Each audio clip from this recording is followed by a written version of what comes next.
कुरुक्षेत्र के युद्ध के मैदान में अर्जुन अपने गुरुओं, भाइयों और रिश्तेदारों को देखकर निराश हो जाते हैं।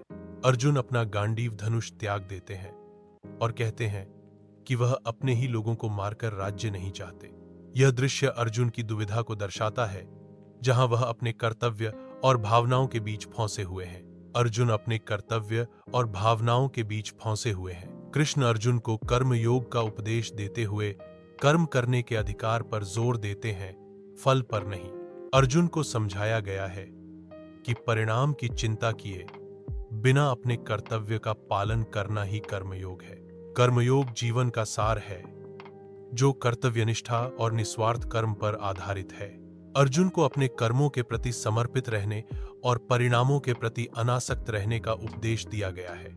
कृष्ण के उपदेशों का उद्देश्य अर्जुन को कर्तव्य के मार्ग पर प्रेरित करना और उसे कर्मयोग के महत्व को समझाना है। आत्मा न तो मरती है और न ही जन्म लेती है, यह शाश्वत है।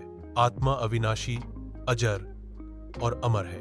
यह शरीर के नष्ट होने के बाद भी विद्यमान रहती है।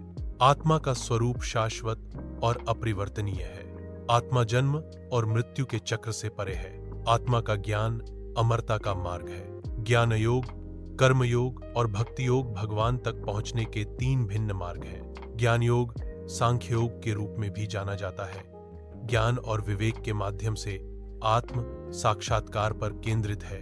कर्म योग निस्वार्थ कर्म करने और अपने कार्यों के फल को त्यागने पर जोर देता है। भक्ति योग भगवान के प्रति प्रेम और भक्ति के माध्यम से ईश्वर के साथ मिलन प्राप्त करने का मार्ग है। भक्ति योग को भगवान तक पहुंचने का सबसे सरल और सुलभ मार्ग माना जाता है। विभिन्न मार्ग एक ही लक्ष्य की ओर ले जाते हैं, ईश्वर के साथ मिलन और आत्म साक्षात्कार। विश्वरूप दर्शन में कृष्ण अर्जुन को अपने शरीर में अनगिनत मुख और आंखें दिखाते हैं। आकाश, सूर्य और तारे कृष्ण के विश्वरूप में समाहित हैं, जो उनकी अनंतता को दर्शाते हैं। समस्त ब्रह्मांड कृष्ण के शरीर में दिखाई देता है, जो परमात्मा की सर्वव्यापकता का प्रतीक है। अर्जुन कृष्ण के विश्वरूप को देखकर उनकी दिव्यता का अनुभव करते हैं। यह दृश्य कृष्ण की परमात्मा शक्ति और ब्रह्मांडीय विस्तार को दर्शाता है। कृष्ण अर्जुन को उपदेश देते हैं कि सभी धर्मों और कर्तव्यों को त्याग कर केवल उनकी शरण में आ जाओ। कृष्ण कहते हैं कि वे अर्जुन को सभी पापों से मुक्त कर देंगे।